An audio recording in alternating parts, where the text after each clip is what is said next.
नमस्कार, आप देख रहे हैं दस्तक न्यूज़ बिहार। मैं हूं ओम प्रकाश। अभी हम सिकटी क्षेत्र में हैं और हमारे साथ जोशी जी हैं। जोशी जी, हमारे चैनल में सबसे पहले बहुत बहुत स्वागत है आपका।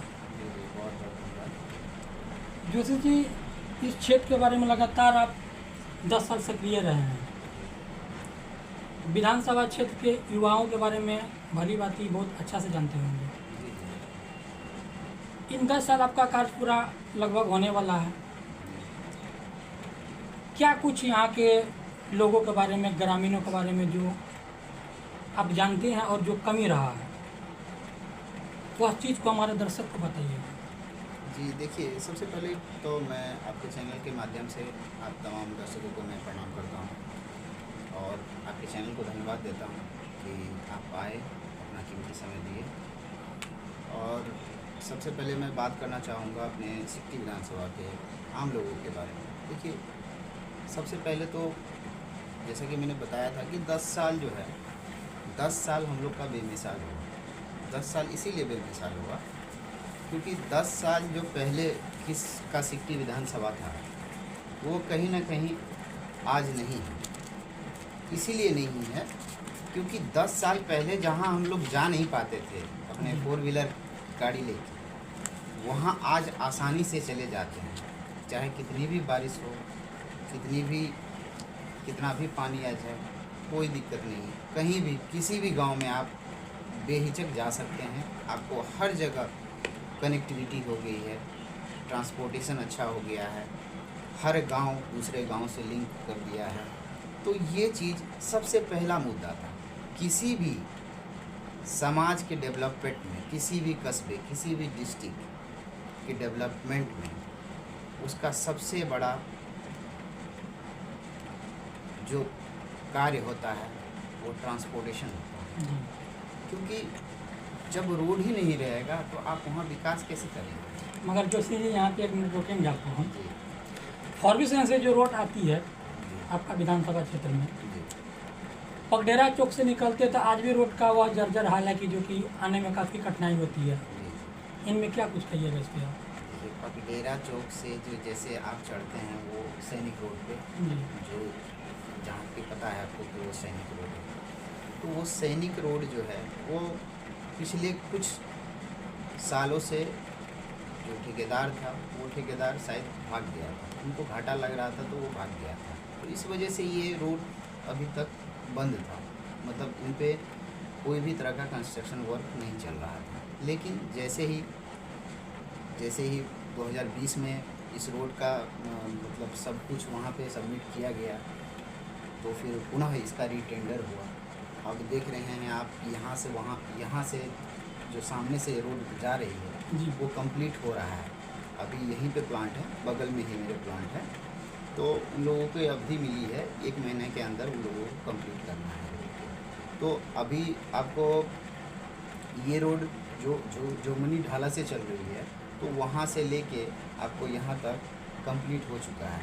वो जो फेज बचा हुआ है उस पर आपको एक लेयर ही पिचिंग हुआ है, दूसरा लेयर नहीं हुआ है। एक लेयर पिचिंग वो पुराना वाला ही ठेकेदार करके गया है। अभी जो ये पुनः बन रहा है तो ये ठेकेदार जो है ये अभी ये फेज़ वाला जो मेरे गांव के आगे वाला फेज़ है, ये फेज़ को जैसे ही कंप्लीट करेगा तो वो फेज़ को कंप्लीट कर देगा। तो मिनिमम 1 मंथ समय लगेगा ये रोड 1 से 2 मंथ जो भी लगे, लेकिन हो जाएगा। जी बिल्कुल। जोशी काम जी, अभी अंडर कंस्ट्रक्शन है, काम चालू है। आप देख सकते हैं, वहाँ पे प्लांट भी है, यहाँ पे आप जाके देख भी सकते हैं। आप रोड में आगे भी काम चल रहा है, यहाँ पे मेरे गांव के आगे भी चल रहा है, तो आप वो भी देख सकते हैं।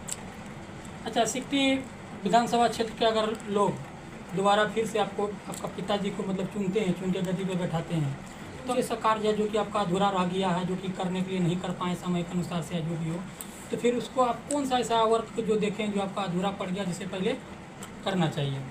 देखिए, बहुत सारे कार्य हैं क्योंकि एक कस्बे को, एक विधानसभा को डेवलपमेंट में जो कार्य करना चाहिए, आधा तो हम लोगों ने कर दिया है, आधा से ज़्यादा कर दिया है। जो कि सबसे पहले मुद्दा था कि रोड वूड नहीं था, तो वो रोड वूड कंप्लीट हो गया है। और कुछ रोड बचा हुआ है जिस पे हम लोग अभी भी प्रयासरत हैं कि जल्दी से जल्दी वो उनका पूर्ण रूप से हो जाए। और भी बहुत सारे काम हैं डेवलपमेंट के, जैसे कि नल जल योजना वाला हो गया, पूर्ण रूप से कभी अभी किसी को पानी नहीं पी पा रहे हैं। बहुत सारे लोग हैं, बहुत सारे कस्बे हैं जिसमें कि पानी पूर्ण रूप से नहीं जा रहा है, तो उनको हम लोग को ठीक करने का काम करेंगे। जहाँ नाला नहीं है, कुछ कुछ शहर में जैसे कि हमारे कुर्साकाटा प्रखंड में, वहाँ नाले की ज़रूरत है, तो कुआड़ी में नाले की ज़रूरत है, सिक्टी में नाले की ज़रूरत है। तो कहीं न कहीं ये सब चीज़ अभी बाकी है, करना है। तो मैं तो यही विनती करूँगा कि जो रफ्तार हम लोगों ने पकड़ाया है सिक्टी विधानसभा विकास की रफ्तार जो पकड़ाया है, इनमें मैं पूर्ण रूप से आप तमाम सिक्टी विधानसभा वासियों से मैं गुजारिश करूँगा कि इन रफ्तार को कृपया नहीं रोकें, इनको यूं ही चलने दें, क्योंकि ये विकास की अगर रफ्तार रुक गई तो समझिए आम जन रुक गया।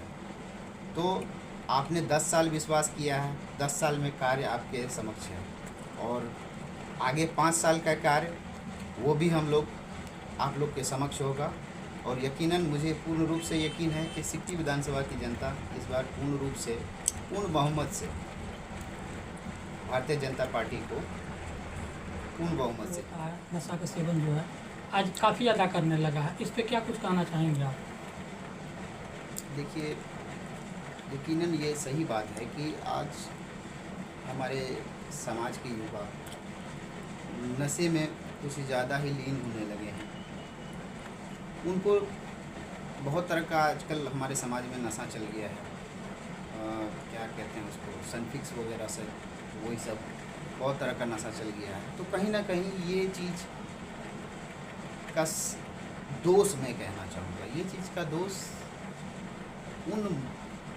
उन गार्जियन को मैं देना चाहूँगा जो कि अपने बच्चे का केयर ठीक से नहीं करते हैं।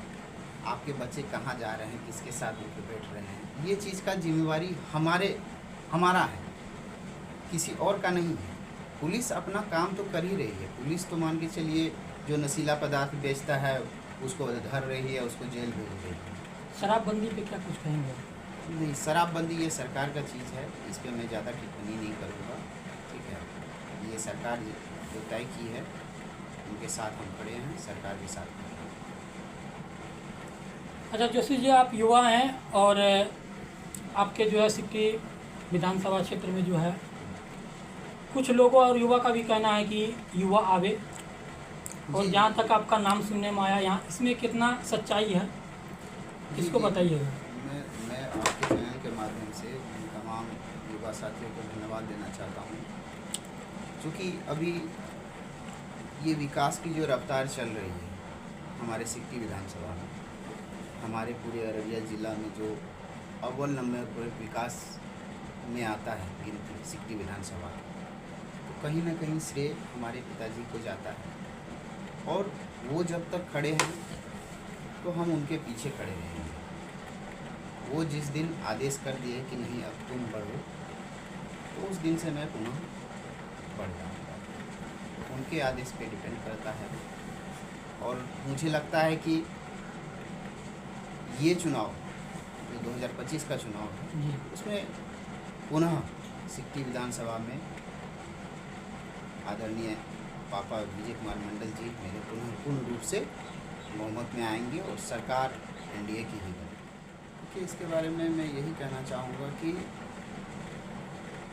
क्षेत्र में हम लोग जितना समय देते हैं आम लोगों के बीच में जाके, उनके हर सुख दुख में हम लोग खड़े रहते हैं, चाहे वो हमारे पक्ष का हो चाहे विपक्ष का हो। हम लोग भेदभाव नहीं करते कभी भी।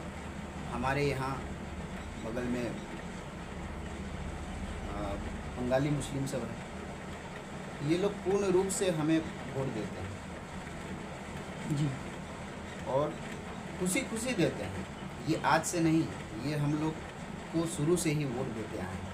तो कहीं ना कहीं विश्वास करते हैं तभी तो देते हैं लोग। देखिए यही होता है ना, एक साधारण व्यक्ति राजनीति करता है और एक जो प्रो प्लेयर होता है वो राजनीति करता है, तो दोनों में अंतर होता ही। तो पापा हमारे हैं प्रो, तो वो जो है राजनीतिक करते हैं तो वो ये नहीं देखते हैं कि फलना इस जाति का है, फलना इस जाति का है, फलना उस जाति का, इसका काम करेंगे उसका, वो बिल्कुल भावना नहीं जात पात की कोई बात है। नहीं। जात पात की कोई बात नहीं है। हमारे दरवाजे पे जो आएगा, कोई भी समस्या लेके आएगा, उसका हम लोग 100% निर्वहन करने का काम करते हैं। हमारे चैनल के माध्यम से क्या कुछ कहना चाहेंगे अपने क्षेत्र के जनता से? मैं अपने सिक्टी विधानसभा वासियों को यही विनती करना चाहता हूँ कि 2025 में हमें पुनः भारतीय जनता पार्टी को वोट देकर जिताने का काम करेंगे, ताकि ये जो विकास की रफ्तार है ये हमेशा सिक्टी विधानसभा में चलती रहे और दौड़ती रहे इसी तरह सिक्टी विधानसभा का नाम हमेशा अव्वल नंबर पे आए अररिया ज़िला में विकास में। अभी भी है, विकास में अव्वल नंबर पे है सिक्टी विधानसभा, चाहे रोड के मामले में हो, पुल पुलिया के मामले में हो। तो जब हम लोग प्रयास कर रहे हैं, बस आपका सपोर्ट चाहिए। आपका सपोर्ट, आपका समर्थन हमारे सिक्टी को एक नई रफ्तार देगी। चलिए, हमारे साथ टाइम देने के लिए बहुत बहुत धन्यवाद। तो आप देख रहे हैं तो दस्तक न्यूज़ बिहार में हूँ ओम प्रकाश सिंह और हमारे साथ हैं जोशी जी।